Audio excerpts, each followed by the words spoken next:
Hello guys. In this video, we're going to learn some high-speed processing instructions. After that, a simple traffic light project will be done using timer, counter, and PWM instructions. During the project, I will explain another way to connect EasyPLC software to my OPC server, and also its new feature related to importing variables.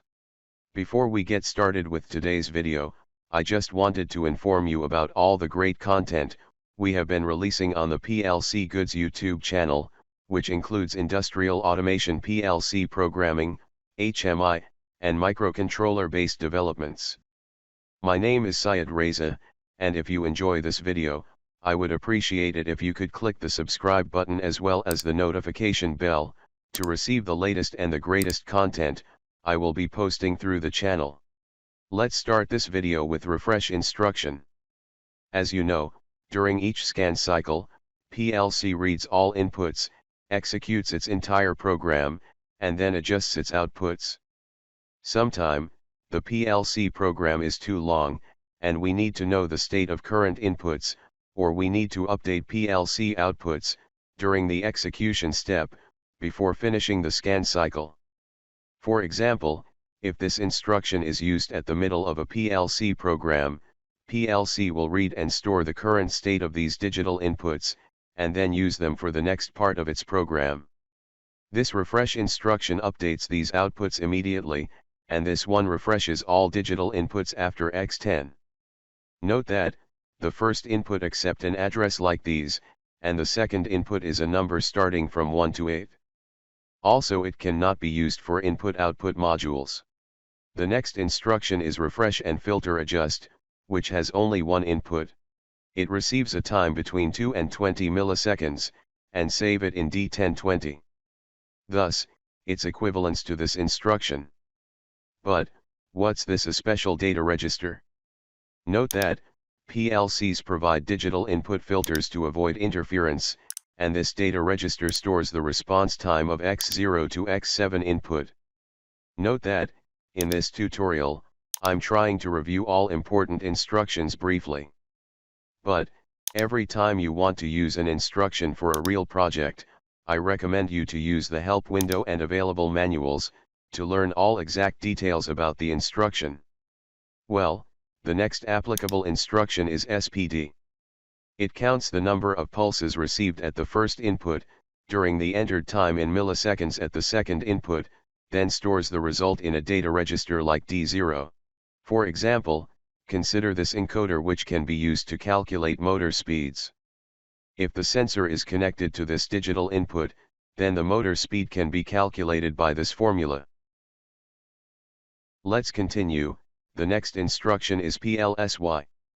For example, based on this program, if I use X0 to enable the PLSY instruction, then 200 pulses of 1 kHz are generated from output Y0, and after the pulse output has been completed, this special bit memory turn on this digital output.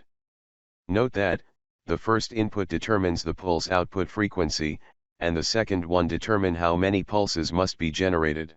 Now, let's see how PWM instruction works. It generates a square signal like this, with a desired cycle and width.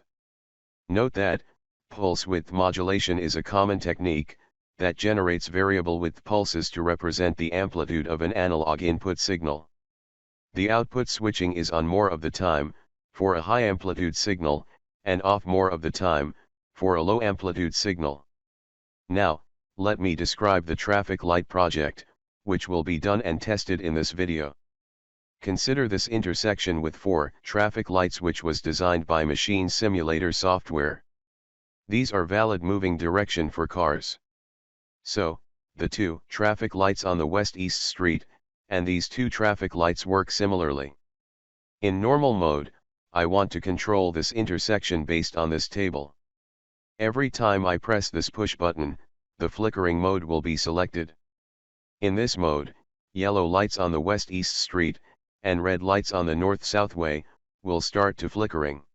Alright, let's start the traffic light project. First, let's write its PLC program using ISP Soft. Well, as I've said before, the traffic light has two modes of operation. Now, how we can choose two or more modes with one push button. A simple way is to use the push button to activate a counter in PLC program, and then, use the counter value to select the desired mode. Let me write this program inside the first network.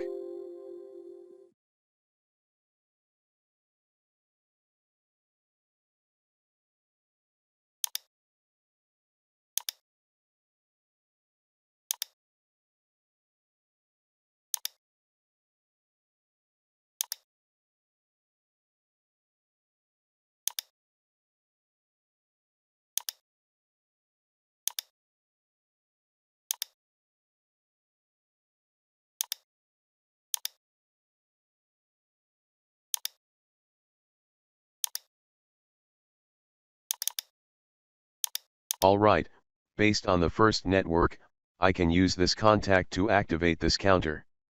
Note that, when the counter value reaches the number 2, PLC will reset it to 0. So, the counter can be 0 or 1, and I'm going to use them to select the desired mode. For example, if the counter value be 0, traffic light must be in its normal mode, otherwise appropriated yellow or red lights must start flickering.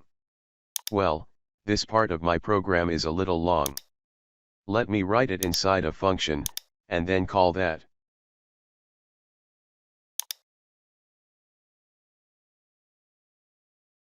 Now, let me define symbols related to traffic lights. For example, the first symbol, red 1_2, will be used to turn on the red light of the first and second traffic lights on the east-west street. Well, the intersection has 12 lights, which each two traffic lights work similarly. So, I need 6 symbols. Let me create them.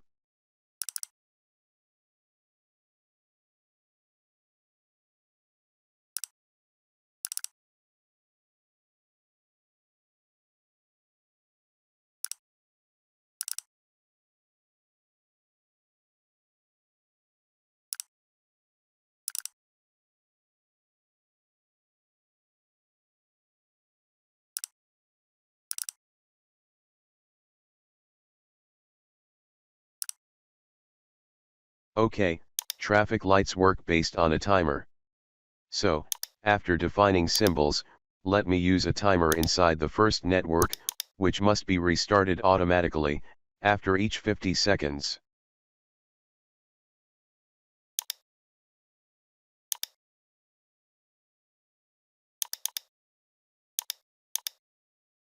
Note that, I've explained and also used this program, during previous projects. Now, I must determine, when each light must be on. For example, based on this table, PLC must turn on the red lights on the West-East Street, when the timer time is between 5 and 20 seconds. So, let's use comparison instructions to check these conditions, to turn on the red lights on the West-East Street.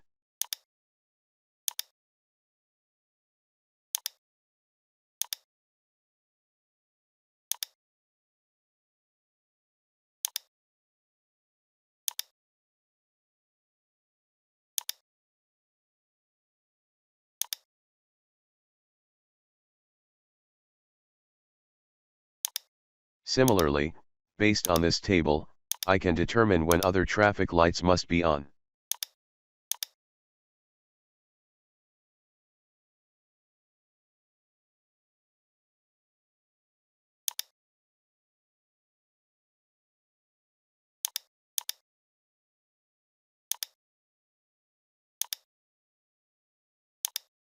Alright, this is my program to turn on traffic lights inside the function.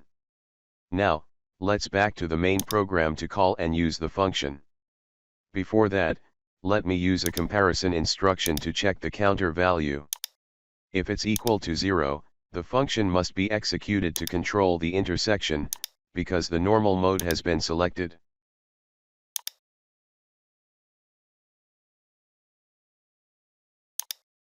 Now, I must determine each output variable of the previous function, must turn which digital output. Note that, like previous projects, the designed intersection inside machine simulator software, will access to these addresses through an OPC server. Well, this function control the intersection, when the normal mode is selected. Now, let's write an appropriate program when the flickering mode is selected. As you know, I will use the C0 counter to select this mode, when its value is equal to 1. Note that, after switching to the flickering mode, PLC won't execute the previous function. So, the 6 digital outputs will keep their last state, and now, I must determine their state in the second mode. First, let me reset them using a zone reset instruction, right after switching to this mode. Note that, I explained this instruction before, and it's sensitive to positive signal edges. So, it will be executed only one times, after each switching, to turn off these outputs. Also, let me reset the timer. In consequence, if the normal mode is selected again, the previous function will work from the first state. Finally, let me use two PWM instructions, to turn on the yellow lights on the west-east street, and the red LEDs on the north-south street. Note that, flickering mode can be created by other techniques, like using internal clock, or timers.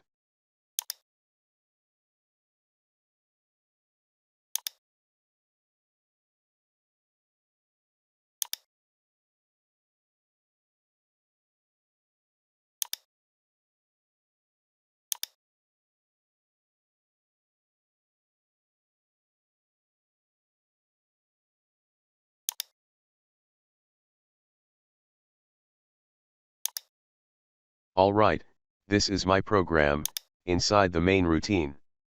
Let me test it like previous videos. As you know, the program must be compiled, and if there isn't any error, then download it into the PLC, and after that, I can go to the online mode. But if I select the online mode directly, PLC will ask you to compile and download the program automatically.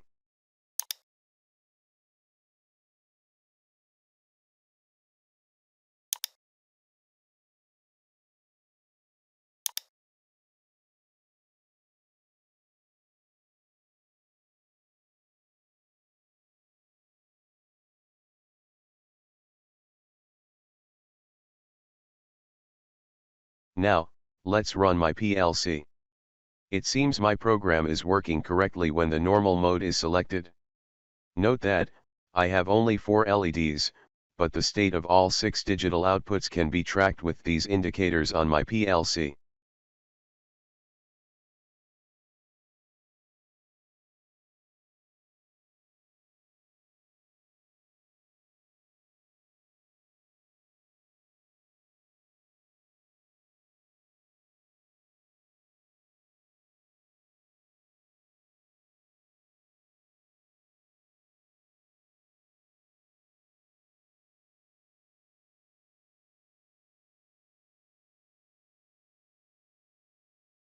Alright, let's select the flickering mode. As you see, these outputs, related to desired red and yellow lights, are flickering, and other outputs are off. So, the last part of my program, inside the third network, is working correctly too. Now, let's return to the normal mode, and then, exit from the online mode. Note that, I will connect this bit memory, to this push button of the designed intersection inside machine simulator software.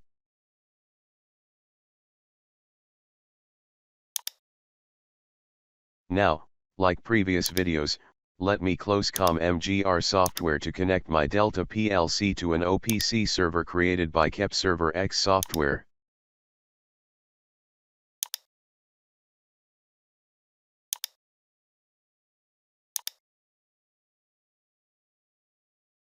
Alright, as you can see, here are some tags, related to 6 digital outputs, and this bit memory. I've explained how these tags can be created during previous videos. Now, let me say a simple point. Remember, the PLC program uses 6 digital outputs, but there are 12 lights. For example, the first digital output, Y0, should control 2 red lights on the West-East Street, but here is one tag. To solve this problem, I can create a copy of this tag. Note that, these two tags are connected to the same address, to the first digital output, Y0. Similarly, let me duplicate other tags. OK, let's run the OPC server, and check its connection with my Delta PLC.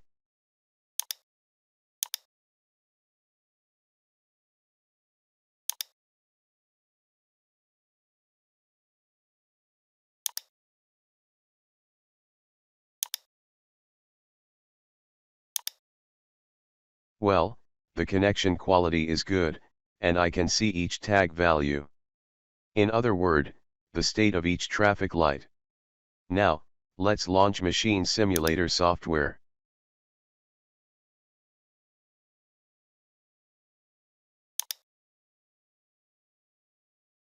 Well, compared to the previous video, I have installed the last version of Machine Simulator software.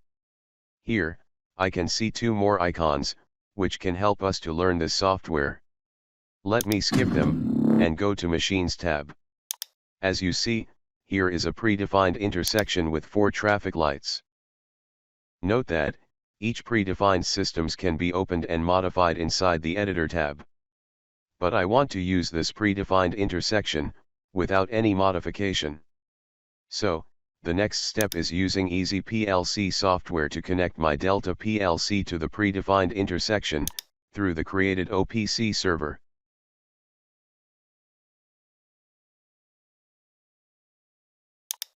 Like the previous video, let's select the third choice. This message says, do you want to import machine simulator variables or not? Let me click on yes. Note that, in the new version, I don't need to export PLC variables and create an iOS file from the machine simulator software. Instead of that, I can directly select the desired project with MAQ format. Now, let me select the traffic project.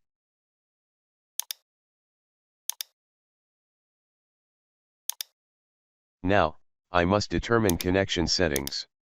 Like the previous video, let's use OPC server, but at this project, I select the second one. OPC driver ENH. Now, I must select the created OPC server by KEP-ServerEX software, then I have to enter desired tags manually. Note that, inside the OPC server, I've defined these tags, under the channel 1, and then my PLC model, DVP20SX2. For example, to use this tag related to the first digital output, Y0, I must write its full address.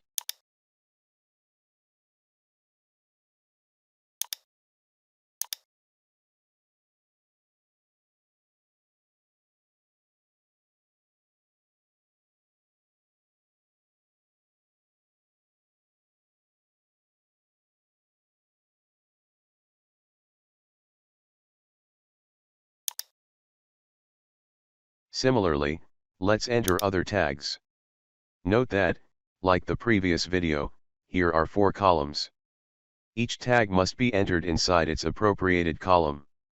At this project, I have 12 digital tags related to 12 traffic lights, and 1 tag related to this push button. Note that, the order of entered tags is important, because, inside the EasyPLC software, I must recognize them according to their order. As you can see, there are some tags inside the virtual PLC, inserted from the traffic light project, designed by Machine Simulator software. Now, I'm connecting each tag of the OPC server, to its related tag of the traffic light system.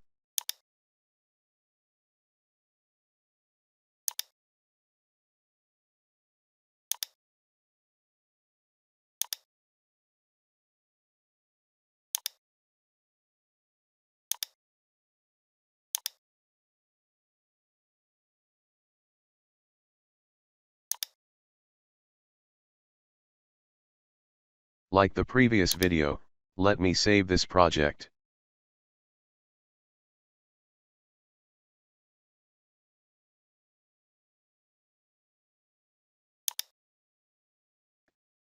Now, let me run the virtual PLC, and after that, download the project into the virtual PLC, which its inputs/outputs will connect to machine simulator software to control the traffic light system.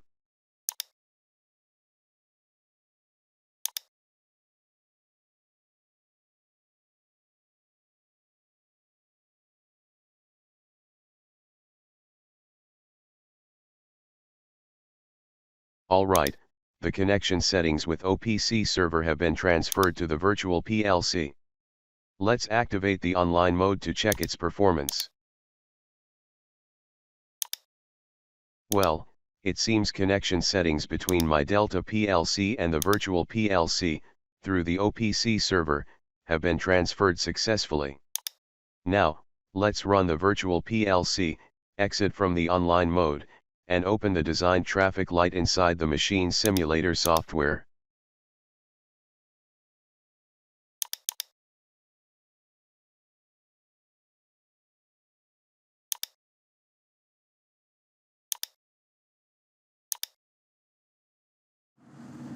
Alright, as you can see, the virtual PLC is in run mode.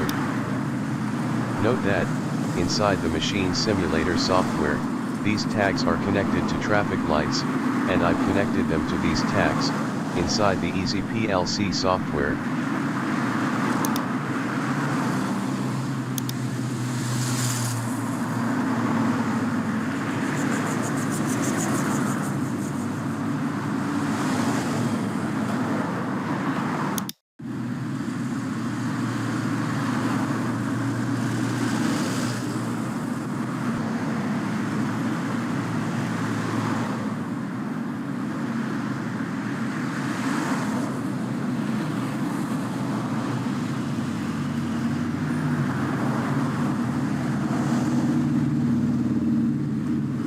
Now, let me activate the flickering mode.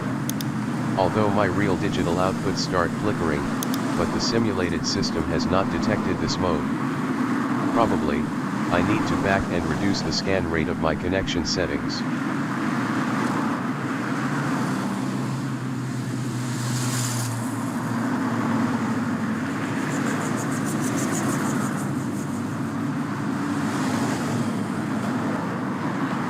Thanks for watching my content.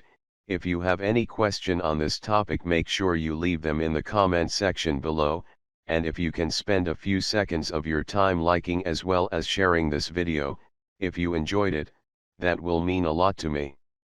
If you have any suggestions for the channel, such as what kind of hardware or software I should be covering, then make sure to leave that in the comment section.